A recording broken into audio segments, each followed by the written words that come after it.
L'essor des showrooms sans stock, pourquoi de plus en plus d'enseignes misent sur ce modèle. Les enseignes cherchent à concilier réduction des coûts, proximité client et expérience différenciante. Dans ce contexte, le showroom sans stock s'impose comme une stratégie émergente. Ce modèle qui consiste à exposer des produits sans les vendre sur place séduit un nombre croissant de marques, notamment dans les secteurs du mobilier, de l'électroménager ou de la mode premium. Le principal moteur de cette évolution réside dans l'optimisation des coûts d'exploitation. En supprimant les besoins de stock sur site, les enseignes réduisent la surface nécessaire, les charges logistiques et les frais de gestion. Cette flexibilité immobilière est particulièrement avantageuse dans un marché où le prix du mètre carré reste élevé dans les zones à fort trafic. Elle permet également de s'implanter plus facilement dans des emplacements stratégiques comme les centres-villes ou les retail parks, qui offrent un bon compromis entre accessibilité et attractivité. Plusieurs marques emblématiques ont franchi le pas. Leroy Merlin par exemple a lancé son concept L'Appart, un showroom sans stock ni caisse situé en centre-ville, centré sur l'inspiration et le conseil. Ikea a également ouvert des points de planification à Paris, Lyon ou Nice,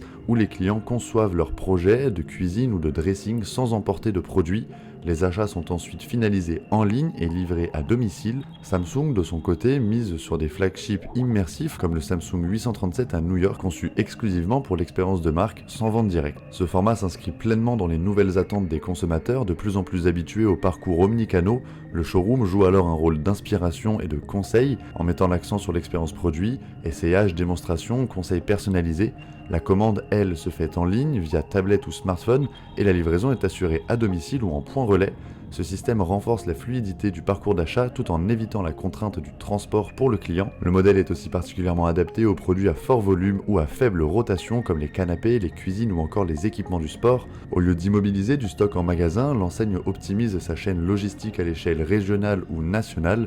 Cette rationalisation, couplée à l'usage accru des données, analyse des flux clients, préférences locales, etc., permet une meilleure allocation des ressources. Les avantages sont nombreux également pour l'immobilier commercial. Ce type de concept, moins contraignant en termes de surface et d'aménagement, ouvre de nouvelles opportunités de valorisation d'espaces vacants.